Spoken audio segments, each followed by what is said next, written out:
자, 이번 시간에는 뭘 설명해 드릴 거냐면 선택자라는 개념에 대해서 설명해 드릴 거예요. 자, 보세요. 자, 지금 제가 div의 자식으로 A 엘리먼트를 이렇게 만들 거고, 얘는 뭐 내부의 자식으로 A 엘리먼트 이런 식으로 생성하고 하고요.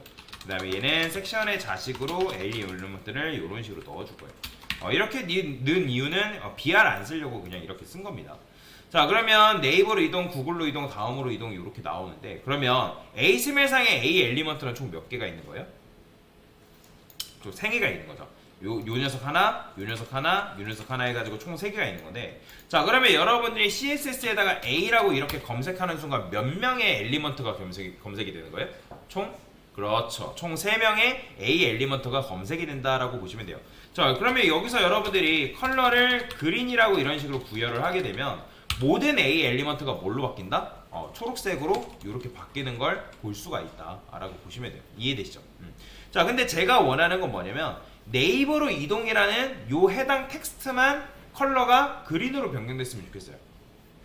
그동안에는 우리가 배웠을 때 어떤 특정 엘리먼트만 검색을 해가지고 그 녀석한테 스타일을 입히는 방법에 대해서는 배우지 않았잖아요. 그렇죠? 자, 그런데 자 보세요. 지금 네이버로 이동이라는 텍스트가 있는데, 이 녀석이 있는데, 이 A 엘리먼트는 누구의 자식으로 되어 있죠? 바로 div의 자식으로 되어 있죠. 그죠? 얘 div랑 이 A 엘리먼트는 부모 자식 관계잖아요. 그러면 여러분들이 이 CSS에서 자식 관계를 표현해 가지고 해당 A 엘리먼트한테 접근해서 스타일을 입히는 게 가능합니다. 어떻게 입힐 수 있냐면 여기다가 div라고 쓰신 다음에 띄어쓰기 한 다음에 꺽쇠. 자, 요걸 뭐라고 하냐면 자식 선택자라고 합니다. 뭐라고 한다? 얘를 자식 선택자라고 얘기를 합니다. 지금 선택자 개념에 대해서 배우는 거예요. 자식 선택자. 그러면 이런 식으로 쓰게 되면 얘는 어떻게 해석할 수 있냐면 div의 자식인 A 엘리먼트를 선택한다라는 의미로 해석할 수 있습니다. 자, 그러면 div의 자식으로 있는 A 엘리먼트는 몇 명이에요? 바로 얘밖에 없는 거죠. 그렇기 때문에 네이버로 이동이라는 요 녀석만 색상이 초록색으로 변경이 되는 걸 확인할 수가 있다. 그러면 제가 이번에는 다시 지우고 그린이라 썼어요. 그러면 여기다가 컬러를 마찬가지로 이번에는 핑크라 써볼게요. 그러면 자, 핑크라 썼을 때 요 위에 있는 색상이 반영될까요? 아니면 밑에 있는 색상이 반영될까요? 그렇죠. 밑에 있는 A 엘리먼트의 색상, 요 녀석의 색상이 반영이 된다. 왜 그런다 했죠? 코드라는 거는 위에서 아래로 순차적으로 실행된다라고 말씀을 드렸고, CSS도 만약에 여러분들 코드를 이런 식으로 적었을 때 동일한 A 엘리먼트를 여러분들 선택했다 하더라도 위에 있는 녀석이 일단 먼저 반영이 된 다음에 밑에 컬러 핑크라는 속성이 있기 때문에 컬러 핑크의 속성이 뭐한다? 이겨버린다라고 보시면 돼요. 우선순위가 얘한테 간다라는 거죠. 이 녀석. 그래서 이런 식으로 두 개를 작성하는 경우에는 얘가 일단 둘이 다투는데 밑에 작성된 코드가 우선순위가 더 높다라고 보시면 돼요. 이해되시죠? 물론 여기다가 여러분들 컬러 말고 백그라운드 컬러를 반영하는 경우에는 얘기가 다를 수 있죠. 왜냐면 컬러랑 백그라운드 컬러는 완전히 다르기 때문에. 근데 만약에 이 두 개가 충돌한다, 컬러가 두 개가 충돌한다 하면 뭐가 된다? 하나만 실행되는 건 아니에요. 둘 다 실행되지만 실제로 화면에 렌더링된 결과는 뭐가 된다? 컬러 핑크가 반영된다. 즉 나중에 나온 녀석의 스타일이 반영이 되는 걸 볼 수가 있어요. 그런데 자, 제가 만약에 여기서 div의 자식인 A 엘리먼트라고 이렇게 썼어요. 위에다 씁시다. 그러면 지금 A 엘리먼트를 고르긴 한 거예요. 여러분들이 이렇게 하면 A 엘리먼트가 ASML상에 A 엘리먼트가 3개 있다고 말씀드렸잖아요. 그러니까 총 3명의 A 엘리먼트한테 컬러 핑크라는 속성을 부여하는데, 자, 제가 이거는 해석하면 뭐라 했죠? div의 자식인 A 엘리먼트를 선택한다라고 해석한다고 말씀드렸잖아요. 그죠? 그러면 div의 자식인 A 엘리먼트는 얘밖에 없잖아요. 그러면 코드라는 거는 위에서 아래로 순차적으로 실행된다 했을 때 강사님, 그러면 요 A 엘리먼트가 컬러 핑크라는 녀석이 밑에 있으니까 얘가 다 반영되기 때문에 얘는 작동 안 하는 거 아닌가요? 자, 실행하니까 어떻게 돼 있어요? 자, 지금 보면 초록색은 남아 있습니다. 왜 그러냐면 이거는 스타일의 우선순위라고 여러분들이 생각하시면 되는데, 꺽쇠를 이용해가지고, 즉 내가 원하는 녀석을 꺽쇠를 이용해가지고 선택을 했을 때 그 녀석에 대한 우선순위, 스타일의 우선순위가 훨씬 더 높습니다. 내가 A 엘리먼트를 밑에다가 썼다 하더라도 div의 자식인 A 엘리먼트가 더 우선순위가 높아요. 즉 선택자를 이용해가지고 내가 선택한 그 요소의 스타일의 우선순위가 더 높기 때문에 div의 자식인 A 엘리먼트의 속성이 그대로 유지되는 걸 볼 수가 있다라고 여러분들 이해를 하시면 돼요. 이해되시죠? 자, 그래서 이런 식으로 색상이 반영이 된다. 자, 그러면 아까도 말씀드린 것처럼 예를 들어서 여러분들이 테이블을 구조를 짠대요. 테이블 구조. 그러면 여기다 테이블을 썼어요. 제가. 이거는 쓰지 마세요. t바디라 썼고요. tr이라 썼고 그 다음에 tr의 자식으로 테이블 데이터가 뭐 예를 들어 3개가 있대요. 3개. 그러면 이런 식으로 여러분들 테이블을 짜게 되면 테이블의 자식은 몇 명이에요? 자식 한 명이죠. t바디. 그럼 t바디의 자식은 몇 명이에요? 한 명이죠. tr하나. 그럼 t바디의 부모는 누구죠? 테이블이죠. t바디의 부모. 그죠? 그럼 tr의 부모는요? 그렇죠. td의 부모는요? 그렇죠. tr이 되는 거죠. 그죠? 요거 잘 기억하세요. 잘하고 계십니다. 그러면 tr의 아빠의 아빠는 뭐예요? 그죠? 테이블이 되는 거죠. 이걸 잘 기억해야 됩니다. 우리가 자식이라고 하면 자식은 뭐예요? 무조건 밑에 학렬이에요. 밑에 학렬.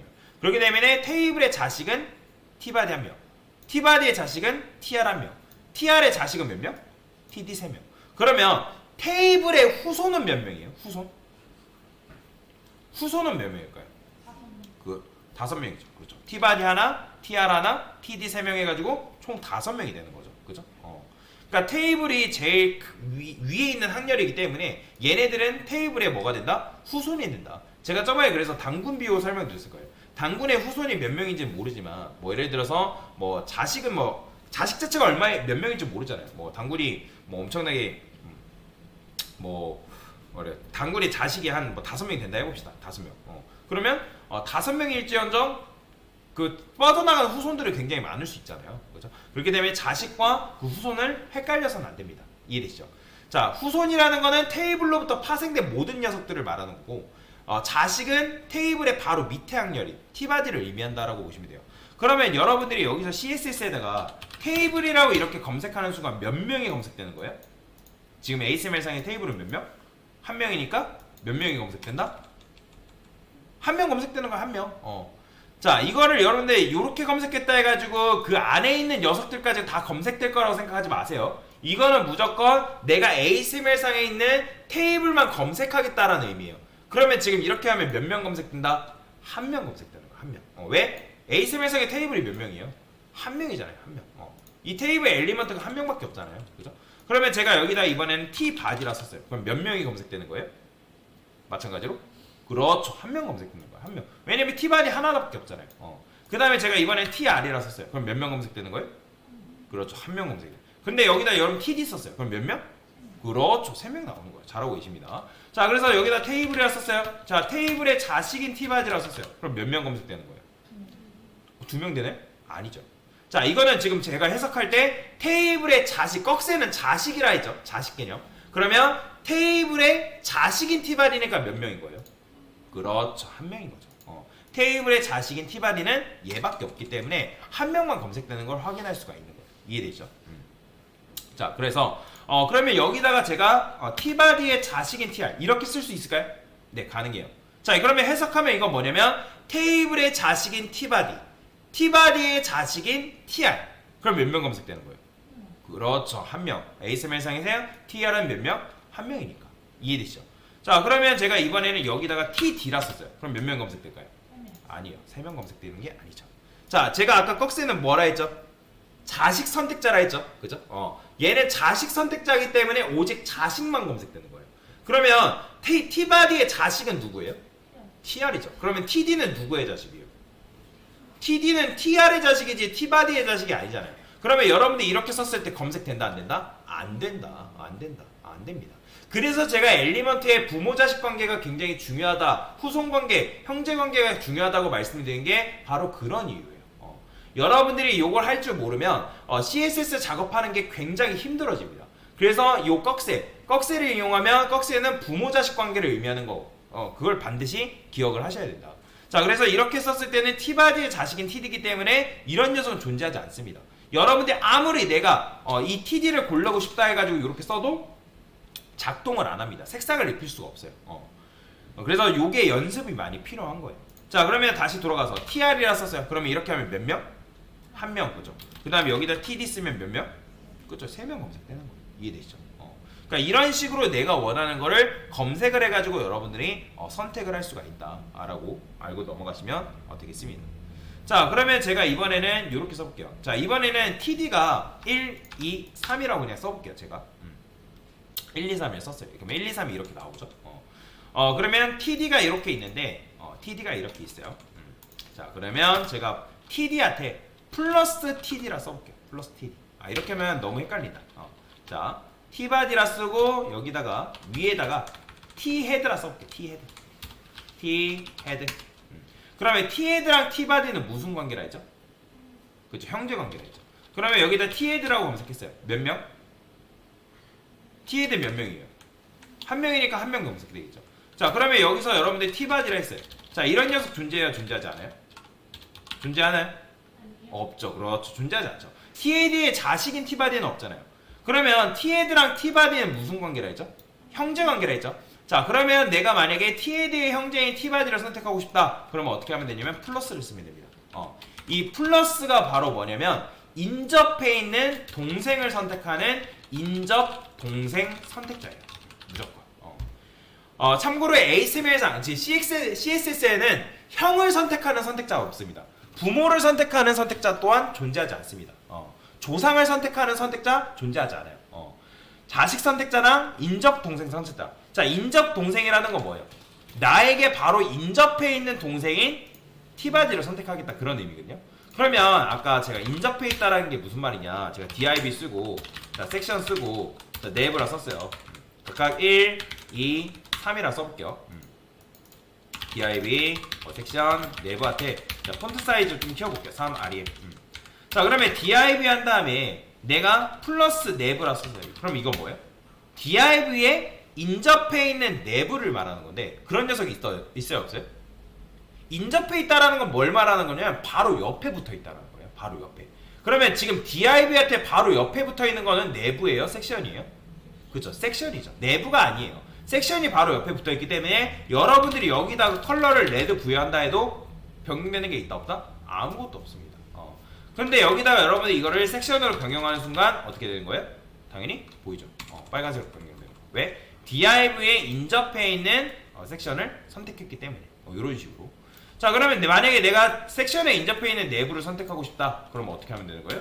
섹션에 플러스 내부 이런 식으로 써주면 되겠죠. 그러면 여러분들이 섹션에 인접해 있는 내부 엘리먼트를 선택할 수 있다. 자, 그래서 플러스라는 건 뭐다? 플러스는 인접해 있는 동생을 선택하는 인접 동생 선택자다라고 여러분들이 이해를 하시면 되겠습니다. 자, 그러면 제가 이번에는 이거를 다시 이렇게 써볼게요. T헤드의 자식인 T바디로 갑시다. T바디의 자식인 TR로 갔어요.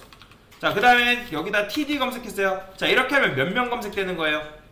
코드 지금 TD 2명으로 줄였죠? 몇 명? 그렇죠. 제가 플러스 TD 하면 이건 몇 명 검색될까요? 자, 플러스가 뭐다? 인접 동생 선택자라 했죠. 그러면 지금 TD는 무슨 관계예요? 그렇죠. 서로 형제 관계죠. 그러면 이렇게 하면 이 TD 입장에서 인접해 있는 TD니까 몇 명? 한 명 검색. 얘가 검색되는 거. 얘. 자, 궁금하면 여기다 컬러 칠해볼까요? 레드 칠해보면 자, 보이죠? 요 녀석이 빨간색으로 변경된 걸 볼 수 있죠. 그러니까 여러분들이 이렇게 하면 요것만 쓰게 되면 TD 2명이 검색되지만 여기다 플러스 TD라 쓰게 되면 지금 TD가 2명밖에 없잖아요.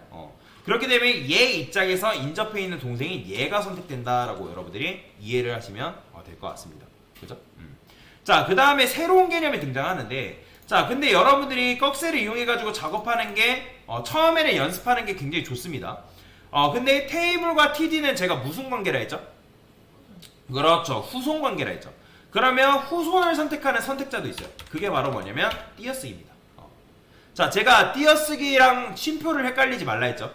자, 만약에 여러분들이 코드를 여기다가 테이블 TD 이렇게 쓰게 되면 이건 뭐냐면 테이블과 TD라는 엘리먼트를 동시에 두 개 선택하겠다, 그런 의미입니다. 근데 여기다가 여러분들이 이거를 이렇게 쓰면 뭐다? 테이블의 후손인 TD를 선택하겠다, 그런 의미가 되는 거예요. 그러면 지금 테이블의 후손인 TD는 있어요 없어요? 있죠. 몇 명이에요? 2명이죠. 그러면 2명이 검색되는 거예요. 그래서 띄어쓰기는 바로 뭐다? 띄어쓰기라 할게요. 띄어쓰기는 후손 선택자다라고 여러분들이 이해를 하시면 돼요. 이해되죠? 자, 그래서 꺽쇠는 자식 선택자. 그 다음에 플러스는 뭐다? 플러스라는 거는 인접 동생 선택자. 그 다음에 띄어쓰기는 후손 선택자다라고 여러분들이 이해를 하시면 돼요. 이해되시죠? 자, 그러면 여기로 다시 돌아가서 지금 코드를 우리가 이렇게 썼잖아요. 그죠? 그러면 div의 자식이 뭐? A. 그러면 이런 녀석은 아까도 말씀드렸지만 몇 명? 몇 명이에요? 한 명이잖아요. 한 명이니까 한 명 검색되는 거예요. 이해되시죠? 그러니까 가끔씩 이렇게 쓰니까 강사님 섹션 안에 있는 A도 검색되는 거 아닌가요? 아니죠. 절대로 그렇지 않습니다. 얘는 오직 div 안에 있는 A만 검색이 된다라고 보시면 되겠습니다. 자, 그러면 제가 여기다가 이렇게 써볼게요. 섹션이라 쓰고 그 다음에 여기다가 예를 들어서 A 엘리먼트를 하나 더 썼어요. 그러면 이런 녀석은 검색되는 거예요? 안 되는 거예요? 검색 안 되죠. 왜? 지금 이건 무슨 의미라 했죠? div의 자식인 A. 그러면 div의 자식인 A는 몇 명? 그렇죠. 하나죠. 하나. 얘는 자식이 아니잖아요. 얘는 div 입장에서 후손이 되기 때문에 얘는 검색이 되지 않는다라고 여러분들 이해를 하시면 돼요. 자, 근데 만약에 내가 div의 자식인 A 말고 후손인 모든 A를 검색하고 싶어요. 그러면 여기를 어떻게 해라? 띄어쓰기를 쓰는 거죠. 그러면 이렇게 썼을 때 div의 후손인 A 엘리먼트는 다 색상이 이런 식으로 바뀌는 걸 볼 수가 있는 겁니다. 뭔 말인지 이해되죠? 자, 그런데 처음에 연습하실 때는 강사가 늘 말씀드리지만 학생들한테 제가 수업을 하면서 말씀드리지만 꺽쇠를 이용해서 연습하세요. 꺽쇠를 이용해서 내가 원하는 ASML을 선택할 줄 모르면 후손 선택자를 사용할 수가 없습니다. 어려워요. 그렇기 때문에 우선은 꺽쇠만 이용해서 작업을 하는 걸 추천을 드립니다. 그렇게 해서 여러분들이 익숙해지면 그때 후손 선택자를 사용해도 상관이 없어요. 제가 늘 말씀드리거든요. 학생들한테 제발 꺽쇠 좀 써라. 꺽쇠를 이용해서 내가 원하는 걸 찝어낼 줄 알아야 된다라고 말씀을 드려요. 그렇기 때문에 지금부터 연습하실 때는 일단 코드가 길어지고 짧고 뭐 그거 신경 쓰지 마세요. 꺽쇠를 이용해서 내가 원하는 ASML 요소를 찝어내는 그 연습을 하는 게 굉장히 중요합니다. 그래서 이런 식으로 선택자 개념에 대해서 설명을 드린 거다라고 보시면 되겠습니다. 됐습니다.